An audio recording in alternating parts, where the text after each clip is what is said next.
Hey everyone, welcome to this deep dive. Today we're tackling something, well, something that's probably crossed all of our minds at some point. Yeah, like, can we really be, super productive and still, be really compassionate people? Exactly. Can we really have it all? We've got some really fascinating stuff to help us unpack this. Some passages from the Bible about diligence and generosity. It's going to be a really interesting journey. Yeah, it's a question that people have wrestled with, forever. Right. This pull between, achieving things and then also, wanting to make the world a better place. It really is. Think about all the messages we get, right? Crush it in your career, but also be super kind and generous. So let's dive into it, shall we? Okay, let's... We'll start with, let's see, 2 Thessalonians 3:0. It says, if anyone is not willing to work, then he is not to eat either. It's a pretty strong statement, don't you think? About the importance of working hard. It is, but it's interesting, right? Because it kind of goes beyond just, surviving. Yeah. It's more about, using what we can do to contribute to everyone around us. Imagine everyone actively participating and using what they're good at to build something great. Yeah, that's powerful. It is. So that's diligence, right? But then, we turn to Matthew 25:40. Yeah. It says, truly I say to you, to the extent that you did it for one of the least of these brothers or sisters of mine, you do it for me. So different. Now it's all about compassion and caring for those in need. It is. And it's not just some kind of vague idea of charity, right? It's it's telling us to see Jesus in every single person we meet, especially those who are having a hard time. How would we act if we were helping Jesus himself? Wow, that's a powerful way to put it. It's not just, checking a box on a good deeds list. It's about actually connecting with people. Exactly. Then there's that moment in John 21:7c and when Jesus tells Peter, feed my sheep. It's such a cool mix of, being practical and being spiritual. Yeah. It's more than just giving someone food, right? It's more about feeding their hope, their spirit, their dreams even. Think about when someone just listened to you when you were feeling down or just said something kind that fed your spirit. It totally did. Yeah. But then we get to the parable of Lazarus and the rich man in Luke 16:1931. Yeah. It's a little bit of a wake-up call, right? You can't just pretend suffering isn't happening. Right. It's are we so focused on getting ahead and being successful that we forget about everyone else? So how do we even begin to reconcile all these seemingly opposite messages? Work hard, be successful, but also be compassionate, be giving, serve others. How do we make sense of it all? That's the big question, isn't it? And I don't think there's one easy answer, but maybe that's okay. Maybe it's more about understanding that life is messy. Embracing the mess. Yeah, maybe it's about, accepting the struggle. I like that. Embracing the tension. So it's not about finding the perfect formula. It's about navigating life, intentionally, being aware. Exactly. And maybe that's where the idea of balance comes in. Not like a perfect 50-50 split, but more like a constant readjustment, Yeah. Life changes and we have to change with it. So not like everything perfectly balanced and in its own little box. No, it's more like recognizing that working hard and being compassionate, they're actually connected. They're not enemies. Oh, interesting. So not opposites, but maybe two sides of the same coin. Yeah.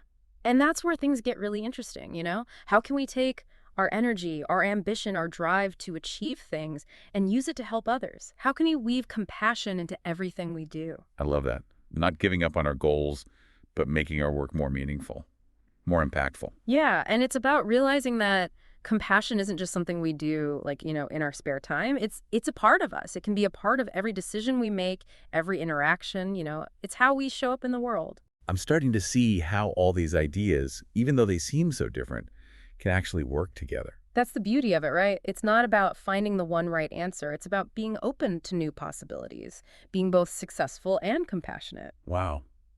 This has given me a lot to think about. Yeah. So where do we go from here? How do we actually put these ideas into practice? That's a great question. And it's what we're going to explore as we continue this deep dive. We're going to look at some specific examples of people who are living this balance, and we'll find some practical tips that we can all use. This is going to be good. I'm already feeling inspired. Me too. Okay, welcome back to our deep dive into balancing a strong work ethic with, with being a compassionate person. So in part one, we started talking about how diligence and compassion, they're not like enemies. They can actually work together. Right, exactly. And now we're going to get into the HIW. How do we actually live this out every day? Yeah, that's the real question, isn't it? I mean, I get it. It sounds good. But how do we make it work when, like, I'm drowning in deadlines at work? How can I possibly find time to volunteer or help others? Yeah, and that's something a lot of people struggle with, and the sources we're looking at actually give us some practical advice. Remember Colossians 3:23. It says, "Whatever you do, do your work heartily, as for the Lord and not for people." It's really talking about working with a purpose. So it's not just about, going through the motions or trying to impress my boss. Right. It's about seeing your work as a way to honor God and to serve others. Yeah. When we approach our work that way, it changes everything. It's like our work becomes a way to show our compassion. Exactly. Think about it. Every job, it doesn't matter how small it seems, it contributes to the bigger picture. The barista who makes your coffee, they're helping you start your day off right. The person building a bridge, they're connecting communities. We're all connected, and in our work, when we do it well, it can have a really positive impact. Wow, that's a whole new way to look at it. It's not just about getting promoted or making a bunch of money. It's about making the world a better place. Absolutely. And that brings us to our second key takeaway from these sources: giving generously and sacrificially. Proverbs 19.1 sums it up perfectly. One who is gracious to a poor person lends to the Lord, and he will repay him for his good deed. Okay, so this verse seems to be about, like, giving money. Right. But it goes deeper than that. It's about looking for chances to give back however we can, whether it's our time, our talents, or our money. So maybe it's like volunteering in a soup kitchen or mentoring someone or even just listening to a friend who's having a tough time. Exactly. It's about seeing the needs around us and responding with generosity and compassion. And you know what? This act of giving, of helping others, it actually helps us too. Really? How? Well, there's this beautiful, like a back and forth that happens when we give. When we give generously, we not only make someone else's life better, but we also feel a sense of joy, purpose, and fulfillment. Yeah, I've totally felt that. Like when you volunteer and you walk away feeling like you got more out of it than you gave. Exactly. It's like this hidden source of happiness that we tap into when we focus on others. And I think that's a powerful way to combat the self-centeredness that can creep into our culture, where everyone's obsessed with productivity. I'm really liking this. So we've got working hard with a purpose, giving generously, and what's the third piece? The third, and maybe the most important part, is asking for God's guidance. Always. James 1.5 says, "But if any of you lacks wisdom, let him ask of God, who gives to all generously and without reproach, and it will be given to him." So it's not about having all the answers. It's about knowing when to ask for help. Exactly. It's admitting we don't know everything and Right. trusting that God will, guide us as we try to figure out how to balance work and compassion. This is where I struggle sometimes. Like, how do I hear God's voice? How do I know what he wants me to do? That's a great question, and I don't think there's one right answer for everyone. Sometimes God speaks to us in a quiet way, in our hearts. Other times it might be through a verse in the Bible or a conversation with a friend, or even just seeing someone do something kind. So it's about being open and paying attention. Exactly. It's about being ready to listen, to notice those little nudges that might be, guiding us towards a more balanced, fulfilling life. I like that, a posture of listening. It's not about demanding answers, but about giving them space to show up. Nicely put. And I think it's in that space, that quiet space where we're listening, that we find the clarity we need to really make diligence and compassion part of our lives. This is so helpful. So we've got these three principles to guide us: working with a purpose, giving generously, and asking for God's guidance. And you know what? These aren't just ideas. There are people all around us who are living this out. Tons of examples of people who are finding amazing ways to be both successful and compassionate. Ooh, I'd love to hear about them. I think it would help make these principles more real. Absolutely. Let's dive into some stories that show how these principles can be lived out in real life. Yes, please. Let's hear about some real life heroes who are making this work compassion thing happen.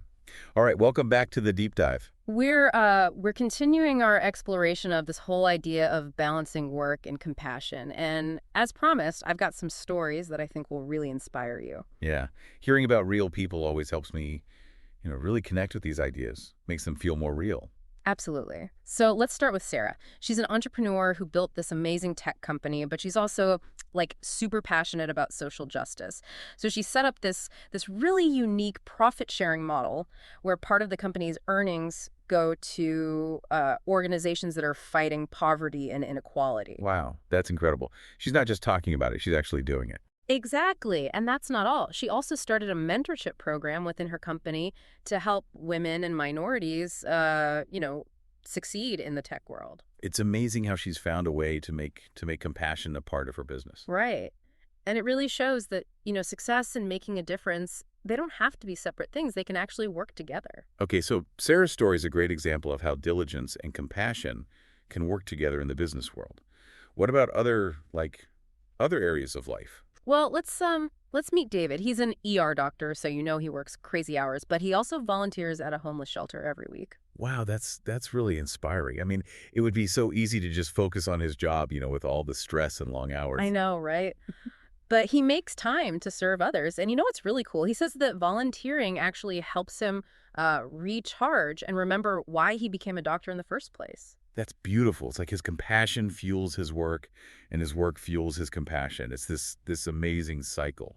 Exactly. And it shows that compassion isn't just about what we do for others. It's good for us too. It feeds our souls. These stories are so encouraging. It really is possible to live a life where you're both, productive and compassionate. And remember, we don't have to be like Sarah or David to make a difference. We can all find ways to bring diligence and compassion into our own lives. Right? It's about finding our own way, our own rhythm, not comparing ourselves to others. Exactly. Maybe it's starting small, volunteering for an hour a week, donating to a cause we care about, or even just, being more mindful of how we treat the people around us. And when we do those small things, they start to add up, right? They create a ripple effect. Yes. And I think that's the most important takeaway from this whole deep dive.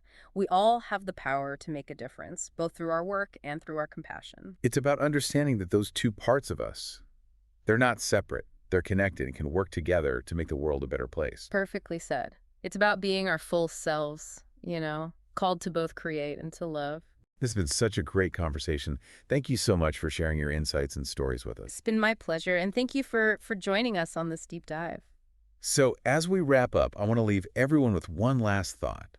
Remember, finding that balance between diligence and compassion, it's a journey. It's not like you just arrive at the destination and you're done. And that balance will look different for everyone, right? There's no one right way to do it. So be kind to yourself, be patient with yourself, and trust that you're right where you're supposed to be on this journey. And remember, even the smallest acts of kindness, they matter. Don't underestimate the power of your compassion. Thank you for listening to The Deep Dive. We hope this has inspired you to find your own balance between diligence and compassion. Until next time, keep searching, keep learning, and keep diving deep.